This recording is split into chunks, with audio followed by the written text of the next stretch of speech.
Hey, real quick video just about betrayal trauma. I just came out of one of my groups that I lead for men's purity, overcoming pornography addiction and sexual addiction, other sexual behaviors. And man, it's sad, y'all, for the guys that are in it. And it's a huge problem. 7 in 10 of the men in church today struggle with it. 40 to 50% of pastors, almost 30% of women struggle with this thing. So don't be ashamed. Don't let that old trick of the devil get you. The guilt, shame, and condemnation, that's just a trick to keep you quiet and keep it a secret to where it's never going to get touched and healed. You got to come out of the dark with somebody who is sane and safe, a group of men, and you got to get to work on it. There's a way to get to work on it. It is treatable, but it is not going to go away. And in the meantime, you are bludgeoning, you are killing the people that you love around you, especially dudes. If you're married, you're killing your wife. I mean, that's just a fact. And I see it all the time. Women experience betrayal trauma. They've got a whole lot of work to do on themselves as well. And so just know, I mean, I knew for years, and more than know, you need to believe, because we act on what we believe versus what we know. You can know something and still not believe it. I knew that drinking and driving was wrong. I knew I could get in trouble, go to jail, spend lots of money on fines, but I didn't believe it. I believed that I could get home from the bar to the house safely and make it if I drove carefully and slow. I believed that until I kept getting popped. And then I started to believe differently. We act on what we believe versus what we know. Ladies, if you know your man struggles and he won't get the help that he needs, you get the help that you need.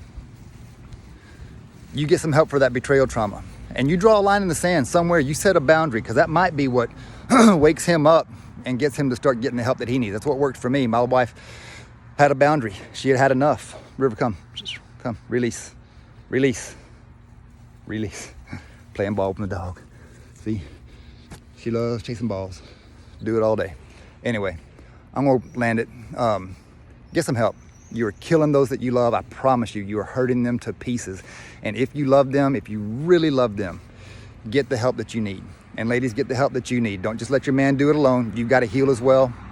And even if he's not getting the help, you get help. You get support. Get with my wife, Amy Joan Oakes, on her groups. Reach out to her. She's been through it. She's healed from her betrayal trauma from me. And that's that. It's an ugly thing. And what's sad about it is that it doesn't have to keep going. We allow it to keep going when we don't reach out for help.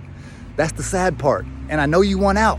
I know you want out. I wanted out. I just didn't know how. And I was too embarrassed and too scared to tell anybody until I did. And it was the best thing I ever did in my life. I promise you, it is the best, most awesome thing you will ever do in your life.